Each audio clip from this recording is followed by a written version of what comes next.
Hi, welcome to my channel, and today we're going to be building a Barbie dream ranch. I decided to go for this because one, I really do like cutesy kind of cute builds, like I said in my fairy cottage build, and there's a lot of really cute pink, like pastel pinks, pastel blues and stuff, so I thought that would be a really cute build. And also, you know, the Barbie movies just come out and stuff, so I thought it might be fun to be somewhat relevant, you know. In my own gameplay, I've also been playing with a Barbie sim. She's been doing really well. We have a little unicorn called Pegasus, and it is a girl. I know that in actual mythology or whatever, Pegasus is a boy, but what other name am I gonna give to my unicorn, you know? I kind of wish they did have like wings accessories, but you know, it's fine. I'll deal with the horn. If I tried hard enough, I could probably find some CC for it, but you know, it's all good. But yeah, this is my first attempt at any kind of like ranch style build in general. It's I don't want to say not my cup of tea, that's not right. I've never built it before because, you know, I'm English, so we don't have ranches over here, and even the farm places that we do have, they don't look like American ranches because they do different things, obviously. So yeah, very different vibes from what I'm used to. So if this isn't accurate to what a ranch is like, I can only apologize, because yeah, I genuinely have no idea what I'm doing. I was just following a picture that I found and basically, yeah, just trying to copy that to the best of my ability. So yeah, I thought what I would talk about today is my personal experience with the ranch pack and like any tips I thought I could give you and stuff like that. So number one is I cannot understate how important it is to have a ranch hand. Like, if you want to do everything, I cannot understate how much a ranch hand helps, because they just do everything. Like, they do the gardening, they take care of the animals, they'll do repairs if you want them to. Like, they're just so useful, and they don't cost that much. They usually cost about 240 simoleons, 250, about that, so really not that much. And if you want to have any semblance of a life outside of ranching, then it's absolutely necessary. Even if you have it where it's like, oh yeah, they just take care of the animals while I do the farming and stuff, or if you want to spend some time, you know, training your horse, you know that yeah, the animals aren't going to be neglected, particularly because this particular build has everything in it basically involved with farming. So it's got, you know, a space for plants, it's got a space indoors for plants and outdoors, it has a space for a cow and a llama, it's got a space for like 6 horses, and I know that horses do actually take up like a household slot, so you probably wouldn't have that many, but I figured it would be better to have more and not use them than not have enough, because maybe you want 6 horses, I don't know. I can't imagine that would be fun at that point. It's really difficult to have horses. Like, even with my one that I have, it's taken me like 60 days to get her to level 10 on her endurance and temperance, and she's still only on 9 and 9 with agility and jumping, so it does take a really long time. I've been playing on long lifespan because I was like, I want enough time to actually do everything. So yeah, that was a lot, to be honest, and I don't know how it would go if you were trying to like get all of these horses up to like champion horse level, but that's what I'm planning on doing next. Is once this horse gets to level 10 everything, I'm gonna try and like rescue some horses and make them champion horses and stuff. So I think that will be fun. But another thing that I learned is it's really important to have bins everywhere. I didn't place them in this particular build, but if you get it off the gallery, which it is on by the way, definitely make sure that you put more bins near the back, because otherwise they run all the way to the front and it takes a really long time and it's just too much work. So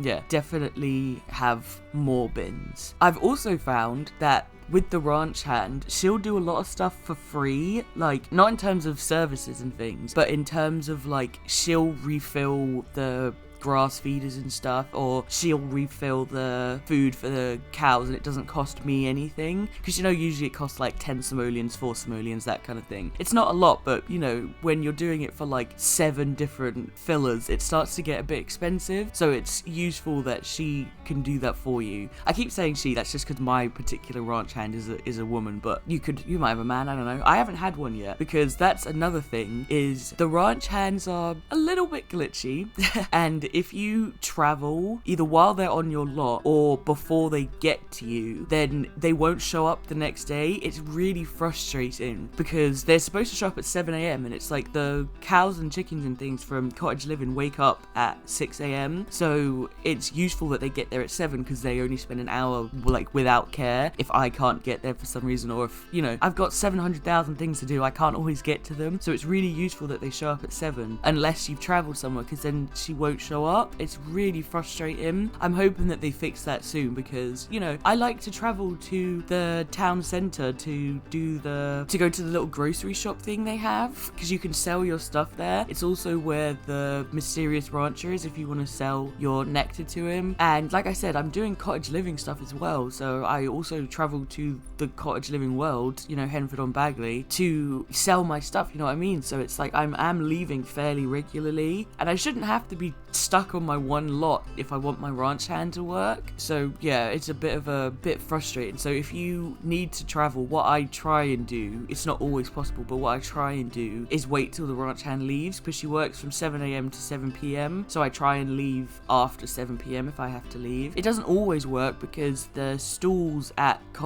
the cottage living place open from like 9 a.m. to 7 p.m. So when the ranch hand leaves at the same time they shut, so that's not particularly useful. The general store stays open, which is useful until 10, but they don't have all of the cottage living stuff. And also the stalls in cottage living on Saturdays sell rare plants because it's for their the Finchwick Fair thing that they do. So I need to leave on those days, but it means I know that she's not going to come on Sunday then, so I have to make sure to rehire her, and so that she actually shows up on time. And yeah, it's very, very frustrating, but on the plus side, she will just show up whenever I call her. Like as soon as I go to hire a ranch hand, it's always the same ranch hand.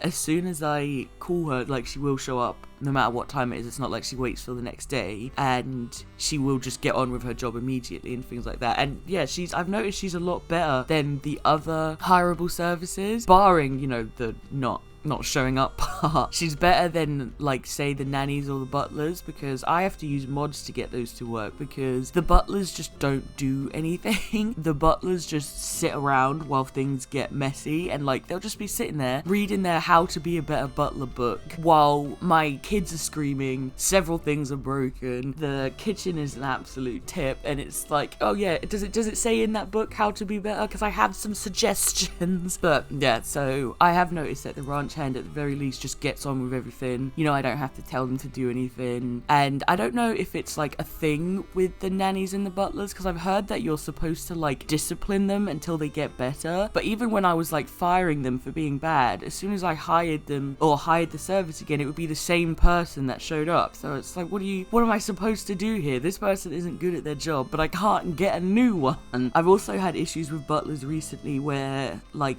I'll hire one and I'll like assign them a bed and stuff, and then after a certain period of time they just won't be my butler anymore, and I'll have a new one, and then I'll be like, okay, so I'll assign the bed to them, and then they'll stop being my butler and the old one will come back. And it's happened on lots of different saves. I don't know if it's a mod problem or just a me problem, so I'd love it if you guys could let me know if you have that problem of like, yeah, butlers just suddenly become not your butler anymore and you get a new one, even though it's not like they died or anything, because I can see that they're still alive, and yeah, they come back sometimes. But yeah, very strange. So yeah, very much a plus that the ranch hand, at least outside of not showing up, doesn't have any problems and does just get on with their job. I've also found that it's better if you don't talk to them, and this sounds terrible, like it sounds like I'm being like, don't talk to the help, but I promise I'm not. It's just that if you speak to them, they become a real person, because I'm pretty sure when they first show up, they're not so much a real person as an NPC essentially that just does what they do. But when you talk to them, you make them a real person, and them becoming a real person means that they'll like randomly,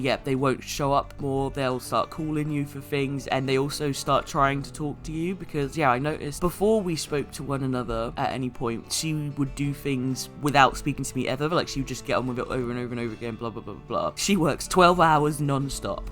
But when I spoke to her for the first time, now she always tries to speak to me and like she'll randomly try and talk to me instead of doing the job that she's meant to do, and I have to cancel it all the time. So that's just a little world of a little word of warning there. Yeah, try not to talk to the help.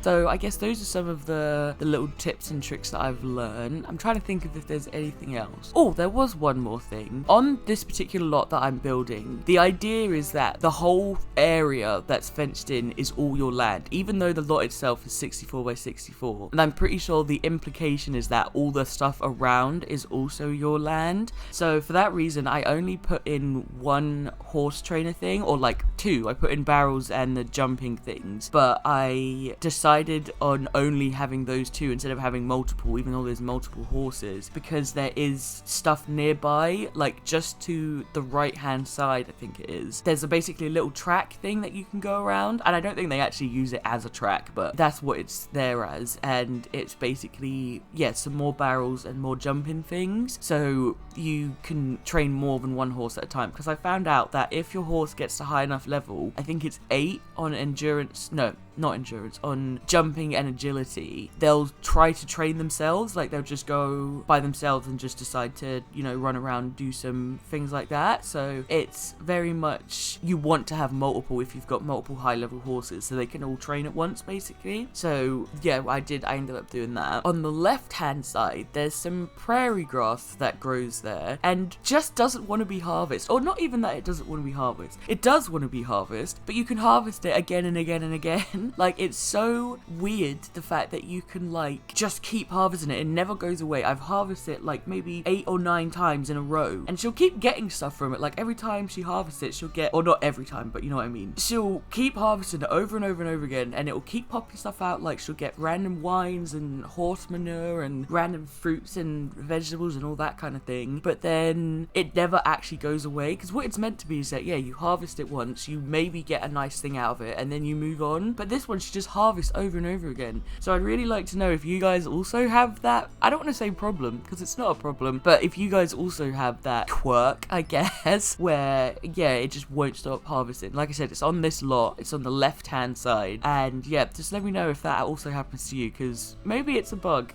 I'm not sure, but yeah, you'll have to let me know. I'm not sure what you guys can see at the moment, but as far as I can see, I'm working on the little horse stables at the moment, and I am obsessed with these little gates. I think they are so cute. I like them so much, and this was partially the reason that made me want to do like a Barbie house and stuff, because they look like Barbie fences. I don't know how to explain it. It's something about the texture as well as like the little color way and stuff, like the way it's pink and white and like this beautiful pastel pink and stuff. Yeah, it feels like a little Barbie stable, so I'm very, very pleased with it. I also switched out the lights for these like more metal ones, and I'm pretty sure they are called like barn lights or something like that. So yeah, I thought those were really, really cute. I'm really, really happy with how that turned out. And I also did decide to do an indoor greenhouse area, because I figured that it would be advantageous to be able to at least grow some things in all weather. In my own gameplay, I have it so that the cottage living stuff is all outside, because I'm pretty sure that can grow in any season, or at the very least it grows in like winter and spring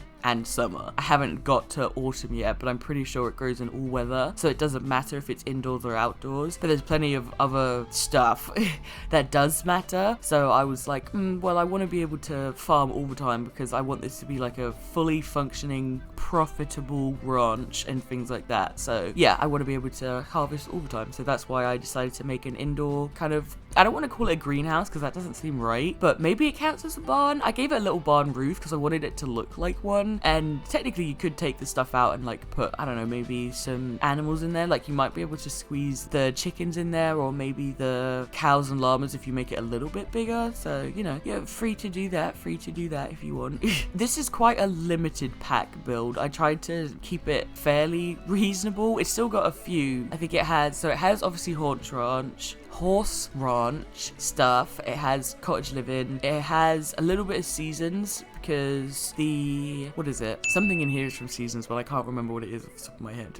But yeah, there's seasons, there's also a little bit of get together and a little bit of Oh, the country kitchen kit, that's it, because that actually fits really, really nicely with this particular build, because, you know, it's country kitchen, innit? It's what goes well with it. So, yeah. I also decided not to have a well. I think you'll see me put it down and then pick it back up. I thought about it because I thought, you know, on this kind of, like, lot, you might have a well that you could get your own water from, but I couldn't find one that matched the style and also was in, like, a pack that I'd already used, because there was one from Get Together, but it looked a bit too small, and then I used one from Cottage Living, and I thought that one was a little bit too big, so I ended up not using it. But you could technically put a well there. I think you could also reasonably fit a pond there, but I'm really bad at doing ponds. I did put one in my own gameplay when I put down this house and stuff, but it does look ugly, so I can't subject you guys to my ugly ponds. I'll get better at them, I promise, but until then, they're very much not good. I'll have to get my cousin to help me. She does amazing ponds. She does really, really good ponds. So we are coming towards the end of the build here now. So what I'm going to do is I'm going to love you and leave you with a little montage of photos that I took. But thank you so much for hanging out with me. I hope you have a wonderful rest of your day, and I will see you all in the next one. Bye!